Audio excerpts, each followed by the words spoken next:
welcome. I'm so glad to be here and welcome to Booknerds Authors Agency podcast.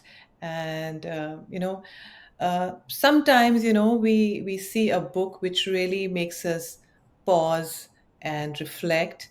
And I'm so glad, Marut, welcome here to this space. Um, and I'm so glad that Leadership Unmasked, the book by you, the mind and heart and soul behind it. So welcome to be here at the space.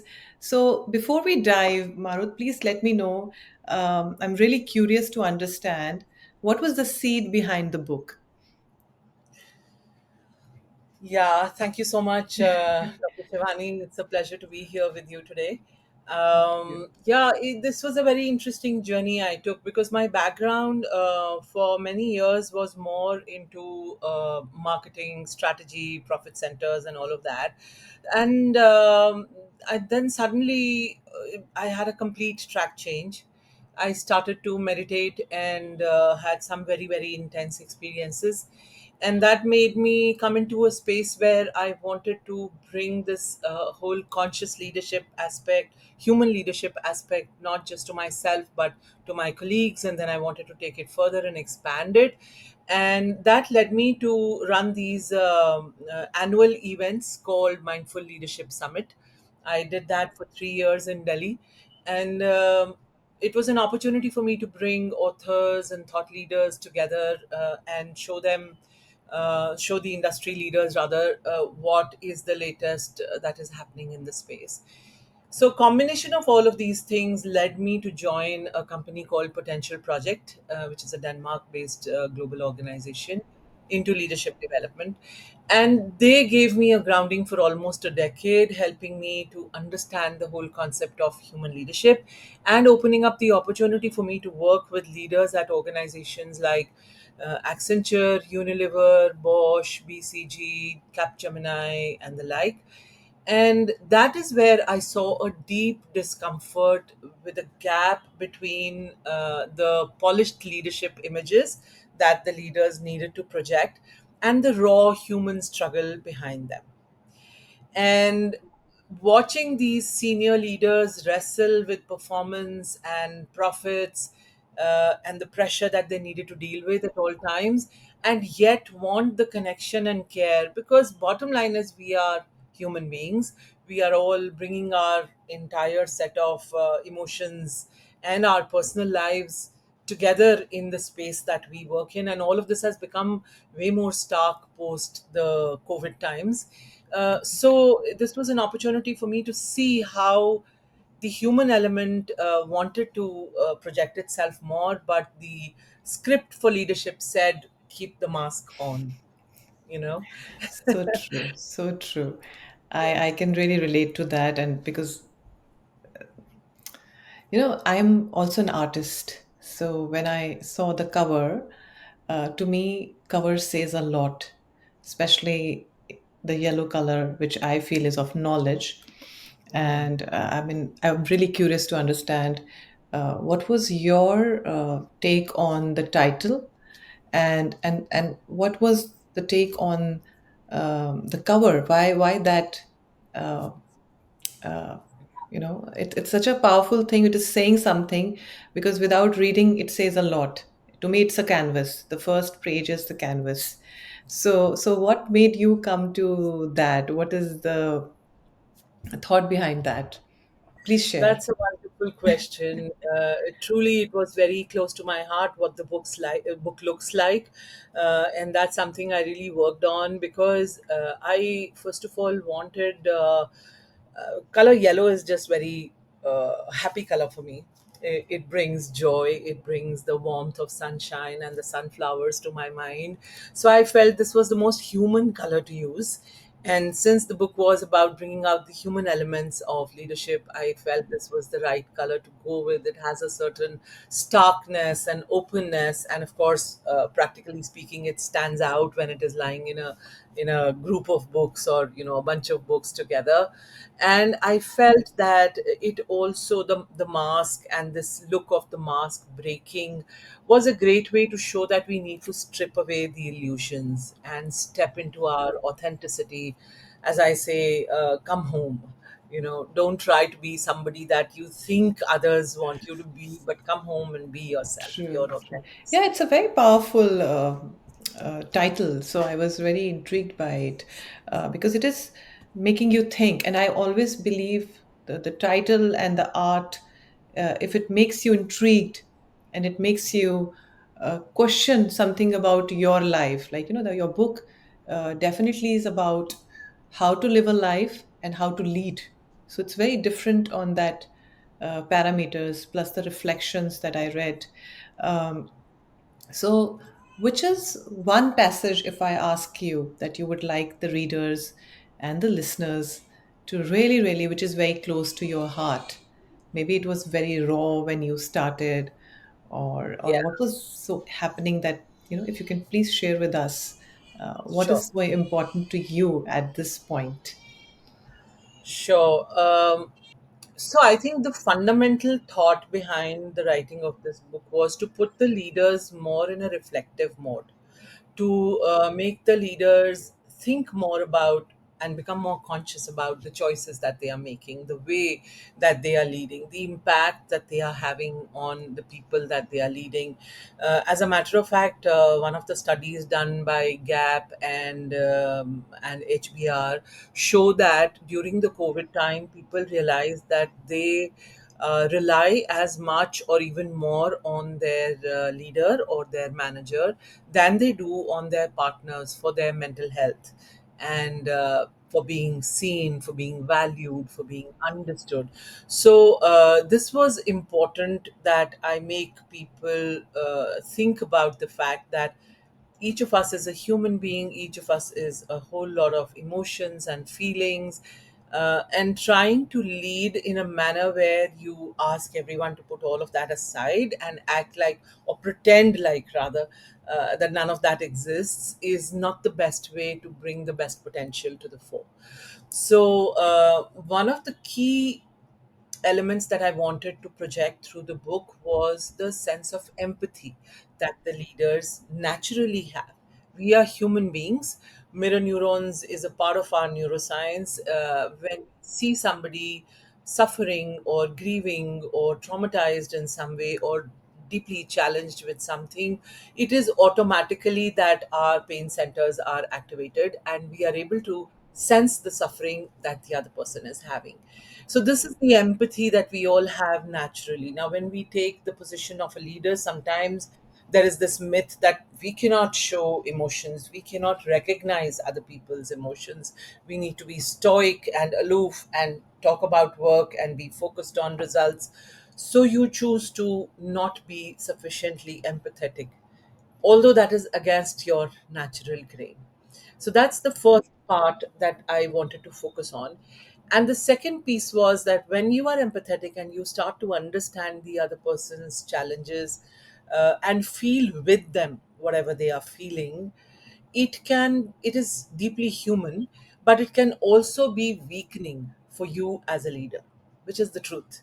So, not only was it important to understand empathy and the need to be purely human, it was equally important to understand that instead of weakening yourself by having the same traumatizing thoughts and feelings that the other person has, it is important to step into the position as a leader, take a mental step back from what you have understood of the other person's challenges, and have a clear intention to alleviate that suffering.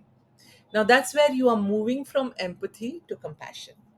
That is where you have moved from the sympathetic system, which was putting you in a fight, flight, freeze mode because you were also sensing the pain of the other person, to the intention to take an action, which automatically puts you in the parasympathetic mode.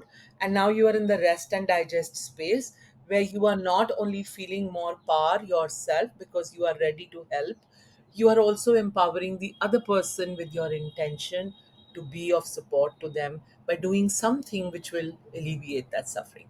So this is what is the closest to my heart. And coming to your point of reading the book, to share the paragraph where a little bit of this has been shared. So this is chapter 1, Breaking the Leadership Archetype.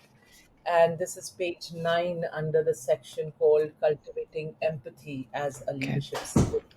So it says, and I'll just read a very small part of it to Yes, get. just for our readers to know. Yes. So this talks about empathy, and what I'm sharing here is empathy doesn't mean avoiding hard conversations or compromising on standards. It is about navigating challenges with honesty and openness, balancing compassion with accountability, and ensuring that every decision considers the human impact. For a world that is constantly evolving, empathy is not a soft skill. It is a critical strength that empowers leaders to build resilient, adaptable, and high performing teams. So, there are multiple concepts here, as I shared, about compassion, about action, but also with the AI era now on top of us. We are just about to enter into that space anytime. The human aspects of leadership will become critical. Everybody who's doing purely strategy and intelligence based work will become fairly replaceable, but people whose positions or jobs, or as leaders whose work entails the human aspect, cannot be replaced by AI or any other technology or machine. So I think that is where we are coming from. And then the other concept that this para talks about is the both and leadership. So while we need to be compassionate, we also need to be accountable.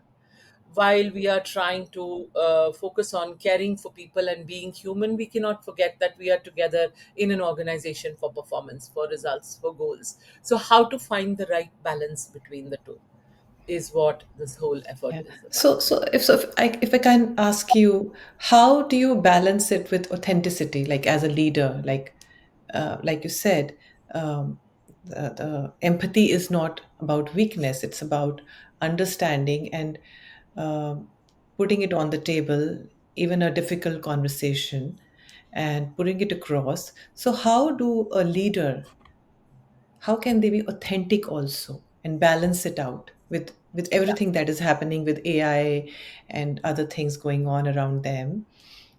What can you suggest them to be? So, when we are real and when we are being authentically ourselves, it is so much easier for us to project our vulnerability, to share with people honestly how we are feeling within ourselves. And typically, leaders try to block all of that. Their effort is to project an image which is all knowing, very, very confident, always in control. So, all of these things end up making the leaders highly stressed and anxious.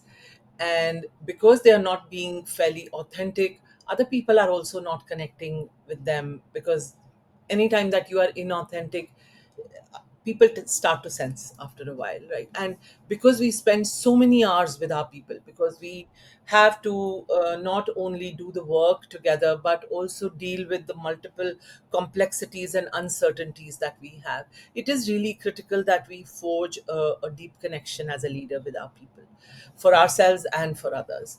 So, the other thing that is very clear today is that leaders are under unprecedented levels of scrutiny. Transparency is demanded of them at all times.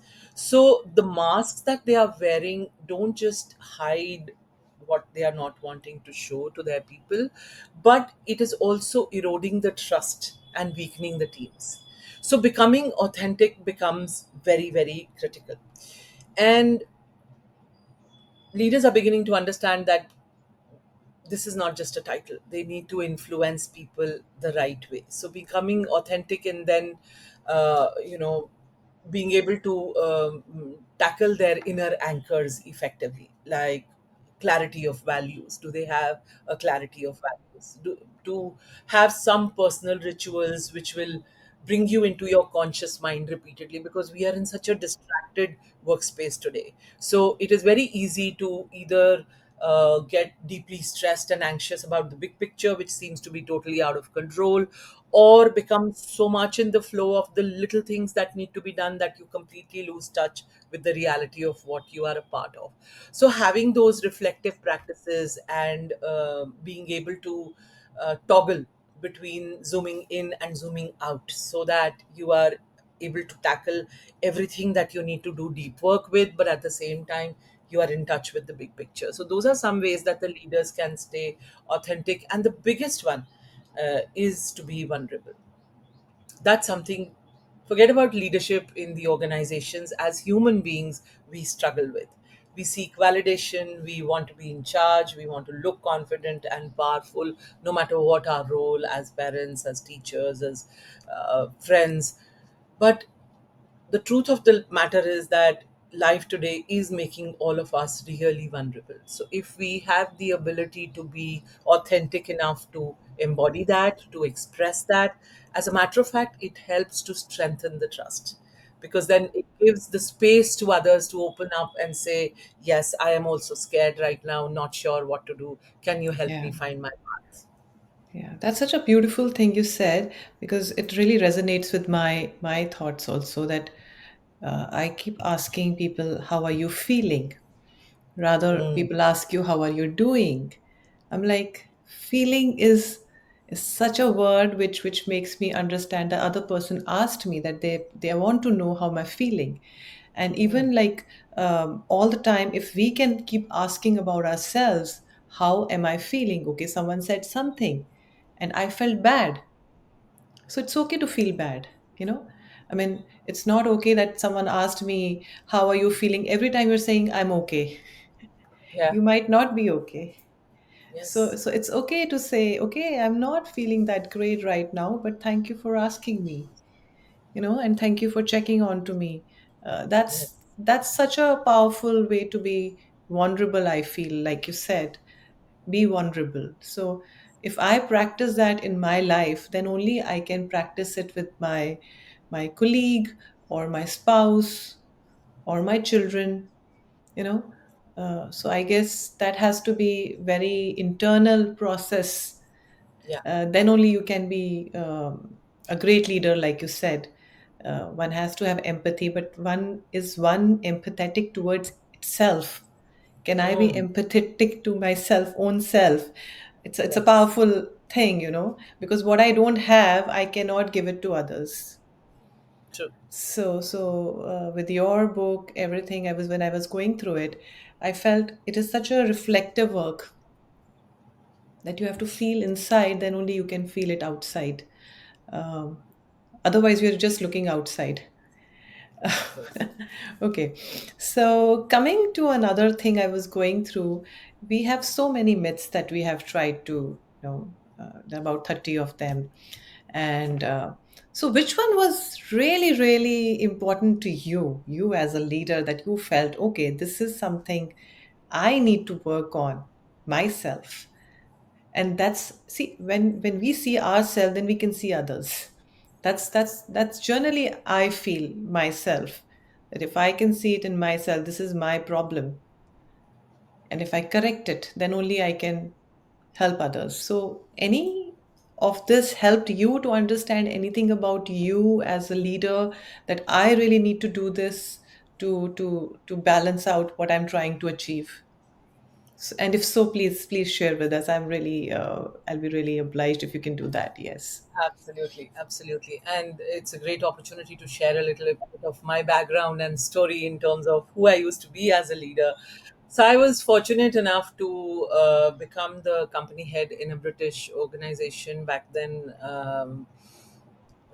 I was 29, 28, or 29 years old, and I was running a small company at that time, about 30 people.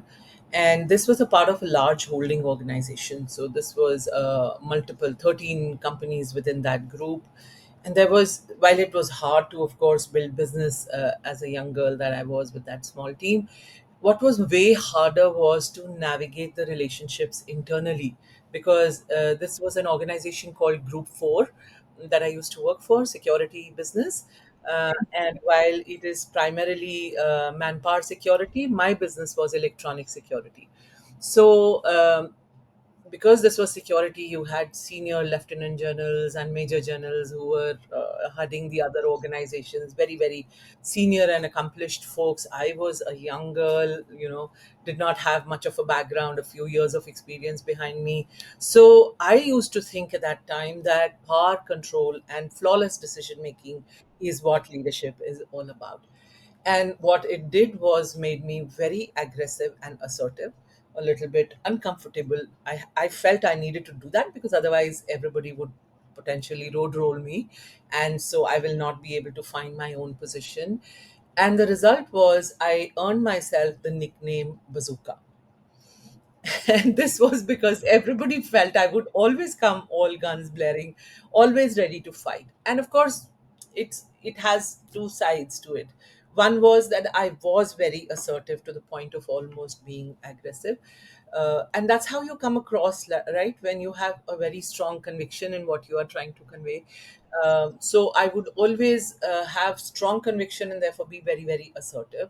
But on the other hand, what I did not realize was that I was trying to be the superhuman leader, who never falters, who has everything in control. And the reality is that leadership is relational. It is all about the connections that you're making with people. It is messy and it needs to be grounded in love and trust.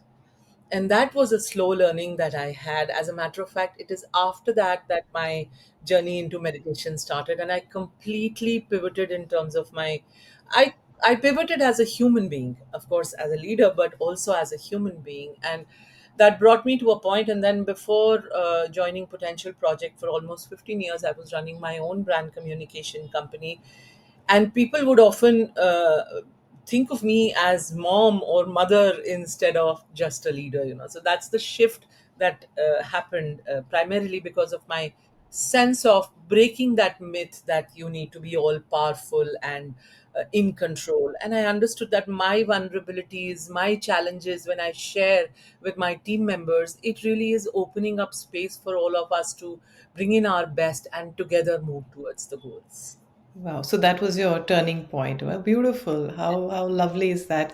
And you learn so much from your experiences. This is such a thank you for sharing it. It's a very personal sharing that you shared, but I really wanted people to understand the real the author behind the book, because there has to be so many experiences that create a book.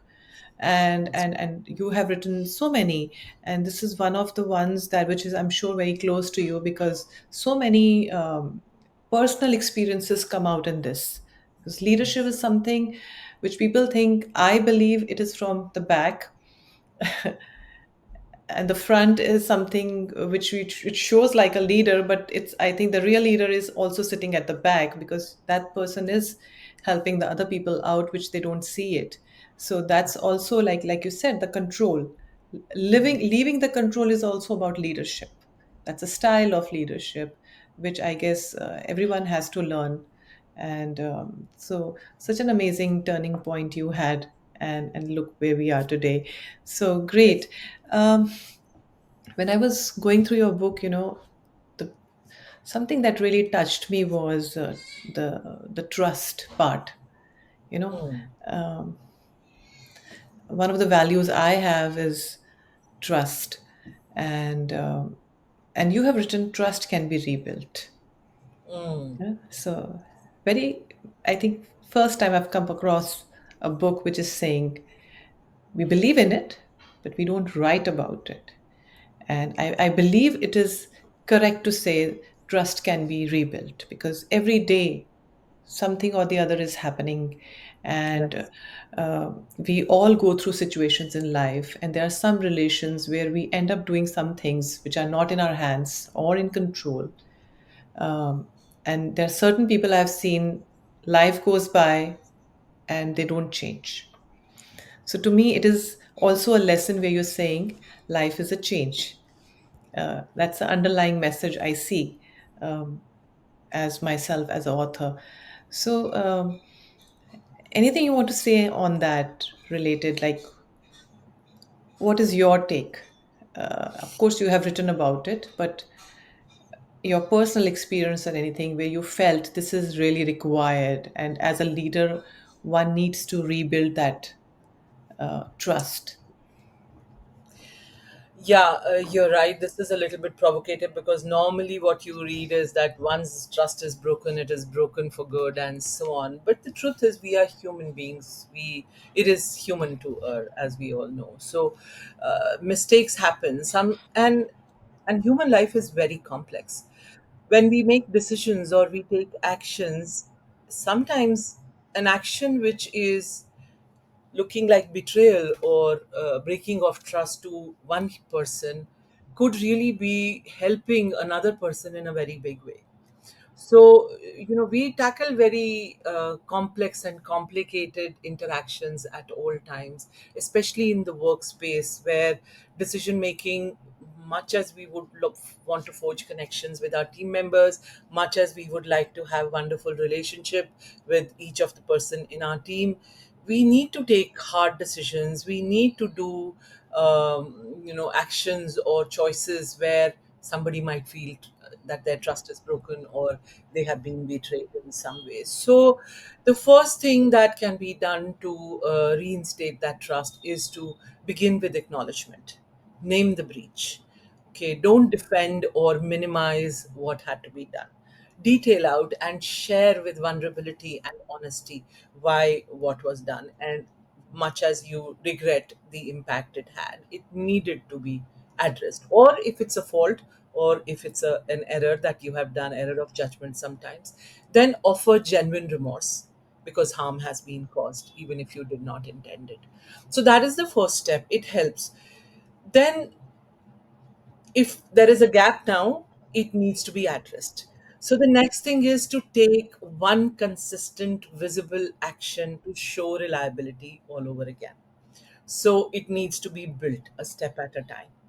And trust doesn't build by words, trust builds by actions and repeated consistent actions. So that is the second part of rebuilding that trust. And the third thing, especially from a leadership and organizational point of view, is that when you create the space for everyone to express themselves with honesty, and when you are able to create the psychological safety within the teams, people have a much more, maybe the word would be a larger comfort zone, an expanded comfort zone, so that trust is not easily betrayed. The trust is more intrinsic, and they believe that you have their best interest at heart. So even if the action is not in their favor, it is not necessarily interpreted as a betrayal. So so building and retaining and then rebuilding the trust is not a one time thing. It is a very consistent activity of doing the right things, being vulnerable, creating the space, and then having the courage to face the backlash if you had to take decisions which are feeling like betrayal to your team members. Correct. And anyway, the leadership is about courage, risk taking, So in that, everything comes in.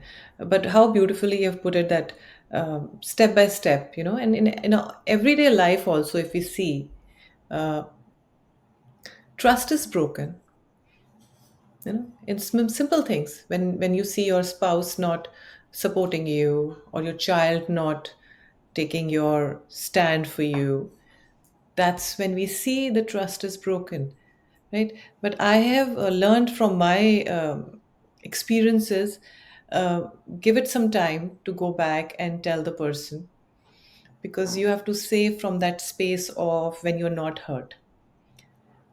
When you say it from the space of hurt, it is like a complaint or a blame. Then Mm, you're not communicating, and the other person will justify. yes. So if we can take that step back and say how you felt, maybe you did right, but this is Mm, how I felt.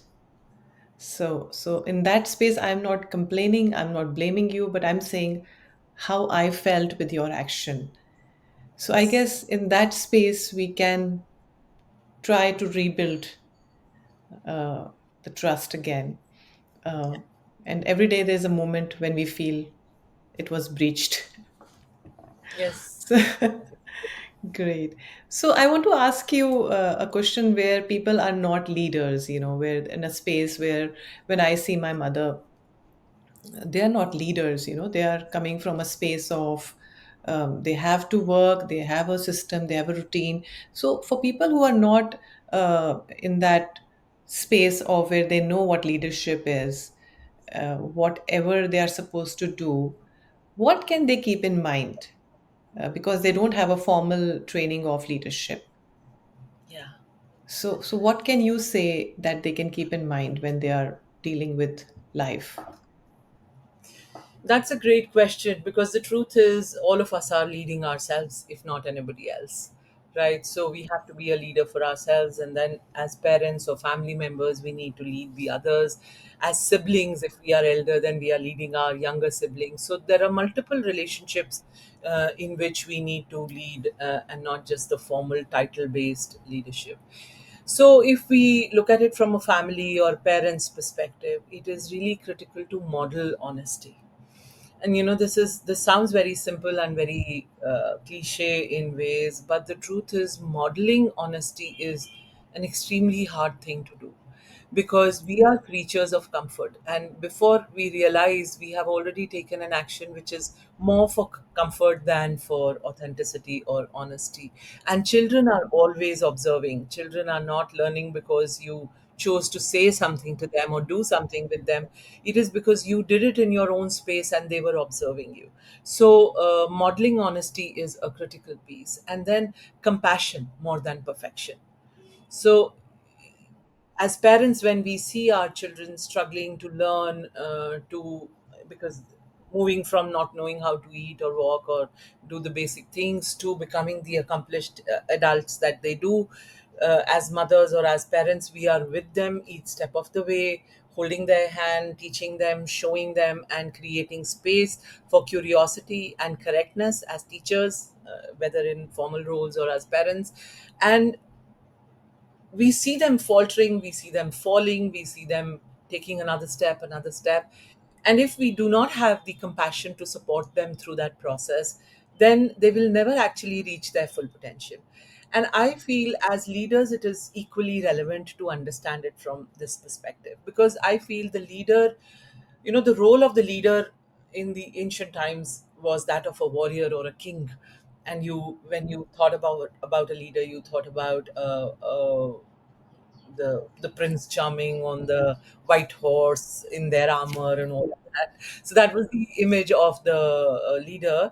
And then times changed, and diversity came in, and people became more flexible and adjusting, and saw the merits of working with people rather than in front of the people. And then the image was that of a circle with the leader in the middle, and all of them together holding hands and moving as a team, like a swarm of bees, let's say, having the strength in togetherness. But now, post COVID, the image of leadership needs to change, if it hasn't already changed, to completely different perspective. Now I feel, and this is my personal, you can say, metaphor of leadership today. I feel leader today is the foundation on which the team creates the building. So there is a complete shift. And this is equally relevant to us, whether we are parents or teachers or community leaders who need to stand up with integrity even when they are unseen, or we are leaders with titles in organizations. We need to be the foundation, create that space, create the comfort, create the motivation and inspiration, and then take the back seat, create that support on which everybody else can create the very best that can happen.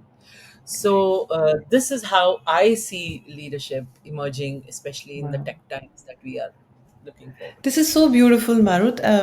Really beautiful because uh, what you answered saying, it's like, I always say there is no antidote for anything but love.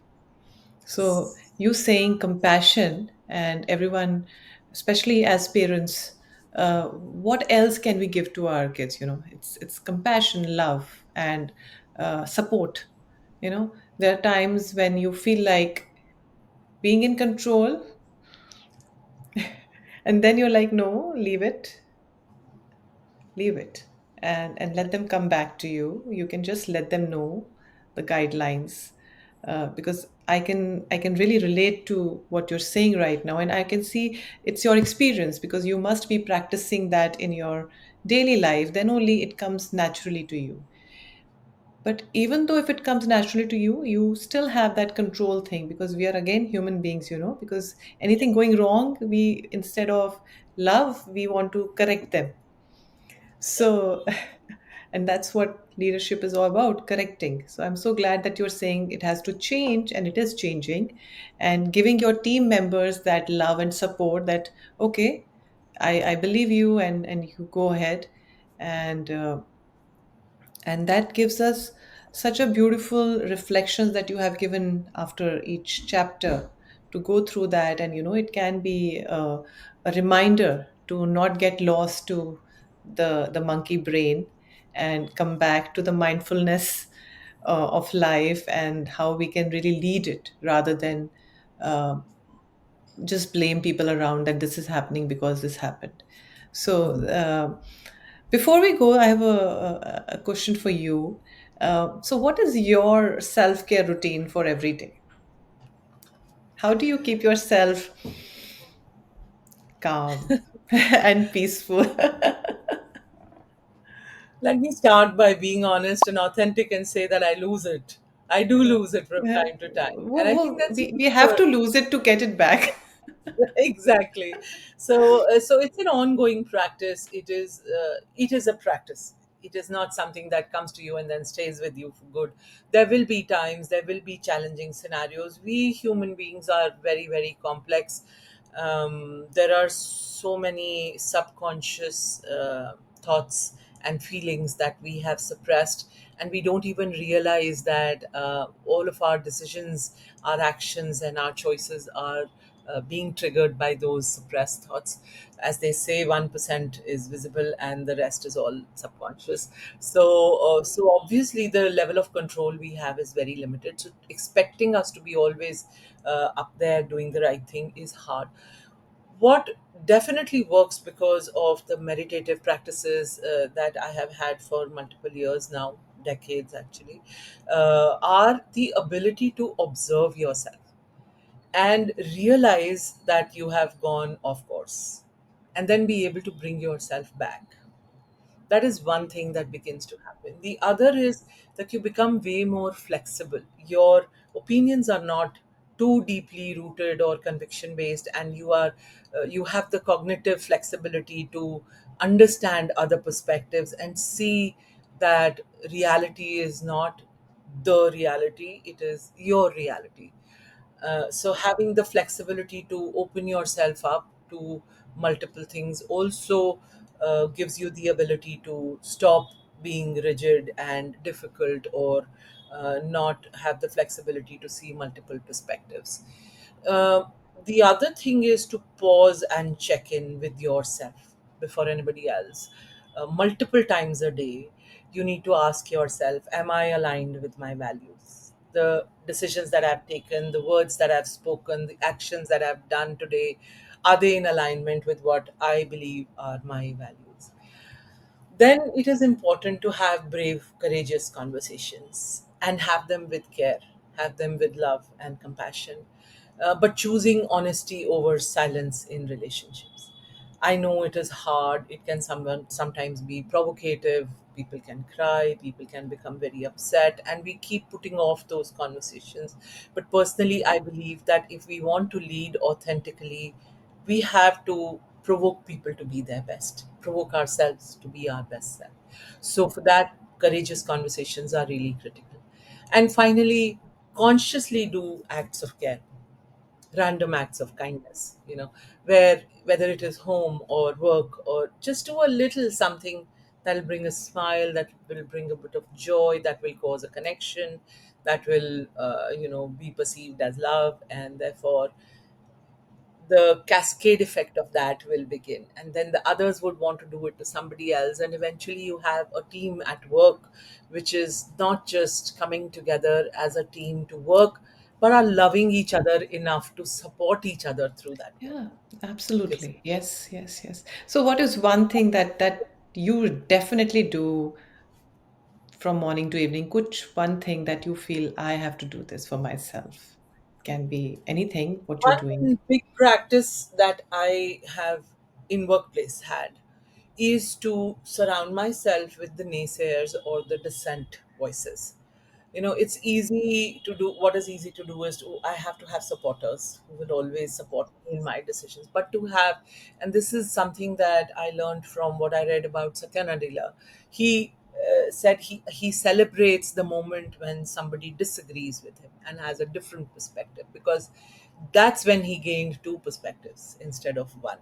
So he's always bringing in voices. So in the workspace, I think the most important thing that I do and celebrate and would like others to do as well is to surround themselves with truth tellers, people who remind you who you are and what you are doing and whether it is in alignment with what you stand for.